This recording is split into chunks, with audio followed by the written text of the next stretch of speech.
You were born with the architecture of a ruler, not of others, but of yourself. A sovereign spirit. A mind forged to command instinct, direction, becoming. But they trained you otherwise. From birth, they gave you idols, celebrities, gurus, experts. They told you who to admire, who to trust, who to follow. And they called it inspiration. But Nietzsche saw through it. Admiration is the death of becoming. Because every time you worship another man, you forget what you are. You become a fan, not a force.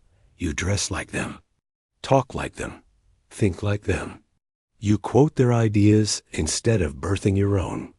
You don't rise, you mimic, and then you wonder why your life feels hollow, because you were not designed to bow. You were meant to rise raw, imperfect, feral, towards something greater than obedience, authorship. But that's dangerous to the system. A self-made spirit is ungovernable.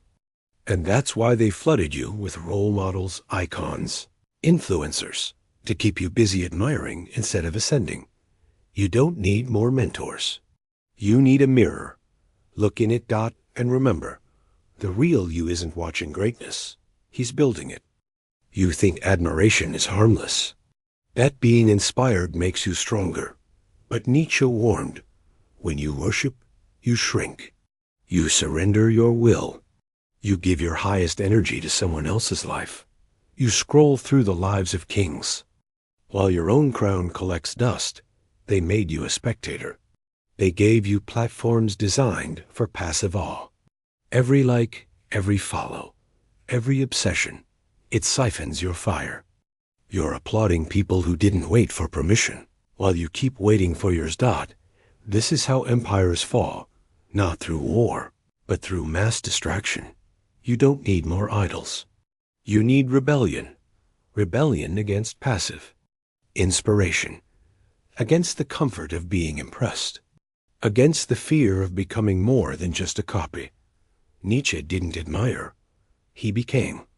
He turned solitude into strength, suffering into clarity, and rejection into power. He didn't look for someone to emulate. He became the kind of man others would fear to imitate. And that's your task now. Not to kneel in front of greatness, but to walk past it and build your own.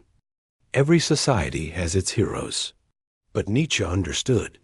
Most heroes are illusions, manufactured to pacify. They gave you athletes, influencers, billionaires, so you'd aspire, not revolt. They said, be like them. But the more you tried to emulate them, the more you lost yourself. And that was the plan, because a man chasing someone else's dream is no longer a threat. He'll work, consume, and obey, but never awaken. They taught you to admire the throne, never to sit on it. And so you grew up with hunger, but not direction. With ambition, but no authorship. You became a follower, even of greatness. But what if greatness isn't out there? What if it's the force trying to erupt from within, the one you've suppressed every time you called someone else superior? This is the Nietzschean reversal. Destroy the need for heroes. Become one instead, but not for others, for yourself. The modern world celebrates content, not creation. It wants repackaging, not originality. It wants trends, not truth. And so you're rewarded for playing along, copying formats, using the same words, the same poses, the same fake smiles. And slowly, without noticing, your soul bends. You become a brand, a performance, a projection of what the algorithm wants. But Nietzsche warned, the authentic self will always be at odds with the crowd. The herd hates the one who stands alone, because the one who stands alone reminds them of what they could be. If they weren't so afraid. So they call him arrogant, difficult, dangerous. But deep down, they're not angry. They're ashamed. Because he refused to become what they settled for. This is your path now, not to fit in, not to be loved, but to be real. even if that costs you everything, because the man who refuses to imitate can finally begin to create. You were born with a wild mind, but they gave you couches, screens, escapes. They trained you to chase comfort and call it success. But Nietzsche knew comfort is a trap. It makes you soft, predictable, tame. And worse, it makes you grateful. To be ruled. The fan doesn't want freedom. He wants entertainment. He wants a savior to admire, not a war to fight. He wants dopamine, not destiny. And so you become easy to manage, easy to distract, easy to keep small. But a ruler doesn't need comfort. He needs friction, the pain of silence, the struggle of thought, the weight of responsibility. That's where sovereignty is born. The herd wants to be led, but the one who suffers with purpose starts to see clearly. He doesn't need applause. He doesn't need escape. He needs his mind, sharp, brutal, alive. Because comfort is where kings rot. And friction is where rulers rise. You consume hours of content. Books, videos, quotes. But what have you built? What have you risked? What have you destroyed in yourself to create something real? Nietzsche didn't write to comfort. He wrote to provoke, to ignite, to offend the stagnant mind into movement. So here's your challenge. Stop feeding on wisdom like it's candy. Use it. Turn it into action, into strategy, into transformation. Most fans are intellectual gluttons. They hoard ideas, never realizing that knowledge without application is just another form of avoidance. It makes you feel like you're progressing while you're standing still. You don't need another quote. You need discipline, suffering, execution. Burn the books if you have to, but don't burn another day waiting to feel ready. You're not here to study the game. You're here to win it. You clap for others. You repost them. You quote them. You share their victories. And you feel good, as if being near greatness makes you part of it. But proximity is not power. Cheering for warriors doesn't make you one. You've mistaken participation for purpose, visibility for value. You weren't born to be in the crowd. You were born to be on the field, bleeding, building, battling. But the fan life is seductive. It gives you identity without risk, community without solitude, passion without pain. But Nietzsche knew real power demands isolation, that it requires walking alone, thinking what others won't, doing what they avoid. And when you do that, you won't have time to cheer. You'll be too busy becoming. You used to create.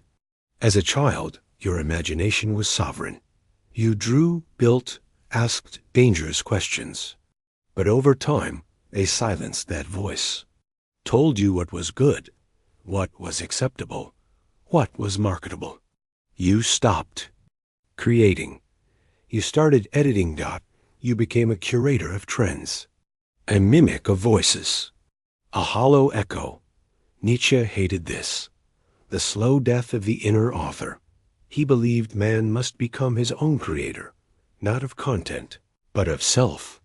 That to live truthfully is to invent your soul, not discover it. To forge your will like steel, not wait for validation. But you've been trained to wait, for likes, for approval, for some algorithm to tell you you're worthy. The real you doesn't. Wait. He doesn't ask permission. He burns. And from that fire, a new voice emerges. Not borrowed, not polished, not pleasing, but dangerous, unapologetic, alive. This is what they fear most. Not your rebellion, but your originality. Because once you create from your core, you can never be ruled again. They told you to go viral. To grow your audience, to build your brand. But Nietzsche would laugh, because in chasing fame, you become what the crowd wants, not who you are. Fame is the most beautiful cage. It rewards conformity, punishes depth. It demands repetition, predictability, Smiling masks. You think you're winning, but you're just more visible in your obedience. You perform instead of provoke. Entertain instead of evolve. And slowly, without noticing, you lose your soul in pixels. But the ruler doesn't want applause. He wants impact. He writes what he must, not what will sell. He speaks what offends if it reveals truth. He doesn't chase reach. He builds reality. So reject fame. Embrace power, because fame is a spotlight, but power is a flame. One blinds, the other transforms. You think ruling means leading others, but Nietzsche knew it starts with ruling yourself. Can you command your thoughts? Or do they command you? Can you sit in silence without collapsing? Can you suffer without self-pity? This is mental sovereignty. And most men never touch it. They chase status, but their mind is a circus. They crave power, but their emotions lead them. You were born to rule, but not the world. First, the war is within. To govern your inner chaos. To silence the addicted. Voice. To master your response, not your environment. And once you've done that, the world bends without force. Because the man who rules himself becomes unshakable. Not through domination, but through discipline. You don't need followers. You need focus. That's how kings are built, from the inside out. You keep waiting for the right time, the right energy, the perfect mindset, for someone to see you, validate you, invite you to rise. But Nietzsche had no patience for waiting. He knew the crown isn't given. It's taken. The moment you stop asking, stop hoping, stop performing, and start claiming what you already are. You think you need more preparation, more proof. But the truth is, your hesitation is cowardice dressed as humility.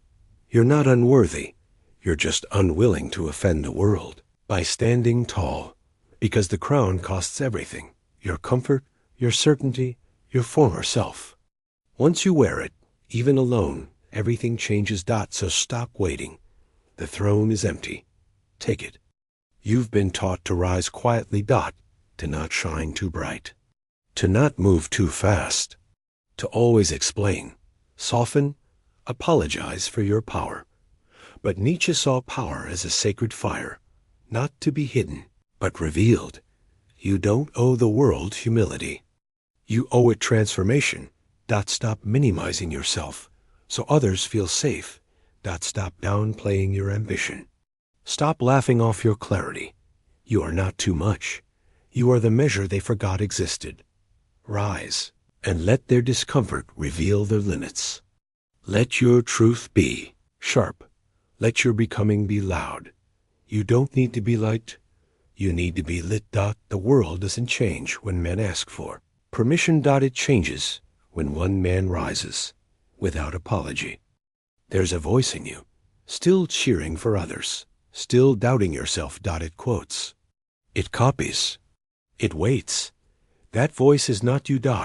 It's your training, the domesticated self who worships instead of creates, who performs instead of rules. You must kill it. Burn every version of you that feeds off approval. Starve the part of you that shrinks when others shine. Replace awe with action. Replace envy with evolution. Replace hero worship with self-authorship. You don't need more time. You need a funeral for the fan within. And when it dies, something ancient wakes up.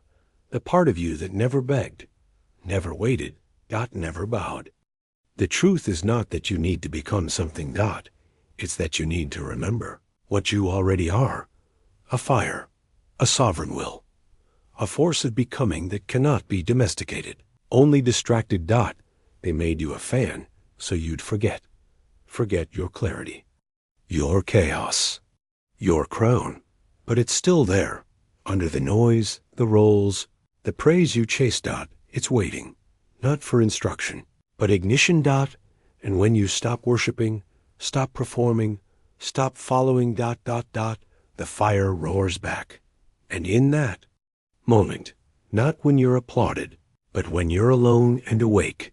You'll see it clearly. You were never meant to watch the world burn. You were meant to set it on fire.